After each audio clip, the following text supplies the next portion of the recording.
झूठा आरोप क्यों लगा? कहा एक दिन मैं कहीं जा रहा, मतलब कहीं गणेश जी की सवारी क्या है, मूसा। गणेश जी मूसा पर चढ़ के कहीं जा रहे थे। अब मूसा का पैर फिसल गया, गणेश जी गिर गए। तो चंद्रमा ऊपर से हंसने लगे। तो गणेश जी ने चंद्रमा को श्राप दे दिया कि भाद्रपद में चतुर्थी के दिन जो तुम्हारा दर्शन करेगा उसके ऊपर झूठा कलंक लगेगा। तो हमको लगता है गाय के खूर के पास में जो जल था वही उसके छाया मैंने देख लिया था चंद्रमा का, इसीलिए लगता है झूठा कलंक हमारे ऊपर लग गया। सतराजीत ने लगा दिया है। तो कहा इस कलंक से अगर बचना चाहते हैं तो छिप करके किसी के घर पर ढेला फेंकना चाहिए और गाली सुनना चाहिए, लेकिन यही हो कि किसी के माथा पर नहीं ढेला लगने तो डबल पाप चढ़ जाए। तो भगवान कृष्ण से कहते जामवंत या सेमंतक मणि हम ऐसे नहीं देंगे। कहा तब कैसे देंगे? कहा मेरी पुत्री जामवती से आपको शादी करना पड़ेगा तब दहेज रूप में दूंगा। तो कहा जो भी करना पड़े हमको तो सेमंतक मणि चाहिए। तो भगवान कृष्ण जामवती के साथ शादी करा दिए और सेमंतक मणि दे दिए।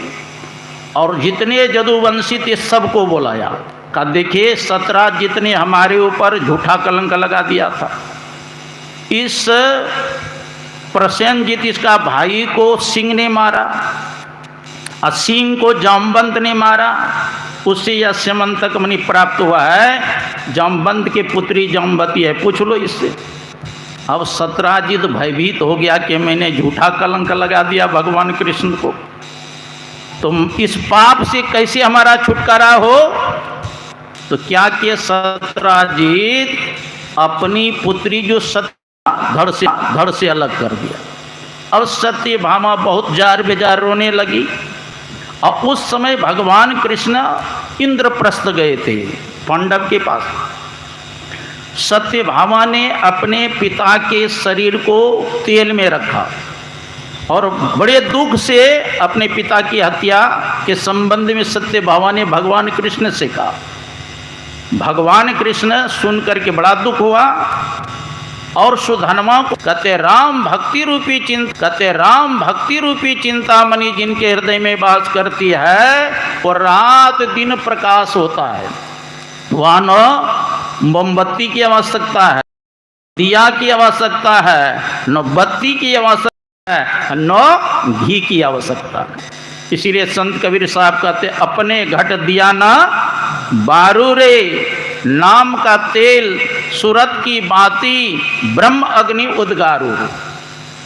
कहते नाम का तेल और सूरत की बाती है ना, अपने दोनों दृष्टिधारों को एक करो तो प्रकाश हो जाएगा।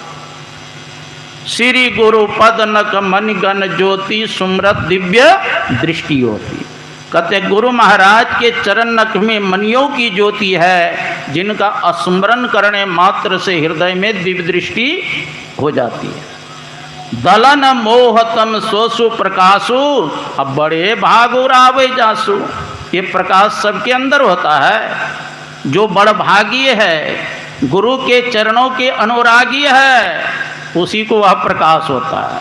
दलन मोहतम, जैसे हम लोग दाल पहले दरते थे चना के खेसाड़ी के कैसी में ना जाता पर दरते थे ना, दाल अलग भूसा अलग हो जाता। उसी प्रकार आपके अंदर प्रकाश होगा तब क्या होगा? दलन मोहतम, मोह रूपी अज्ञान वह नष्ट हो जाए और स्वसु प्रकाश सुंदर प्रकाश होगा। ओ गराही विमल बिलोचन ही के मिटहि दोष दुख भव रजनी के, सुजहि रामचरित मणि मानिक गुपुत प्रगट जहाँ जो जही खानिक। जथा स्वंजन आंज दृग साधक सिद्ध सुजान, कौतुक दे कहीं शैलवन भूतल भूरी निदान। जब प्रकाश हो जाएगा आपके अंदर में तो धरती के अंदर क्या है, पहाड़ के अंदर क्या है, वह बैठे बैठे देख लेंगे।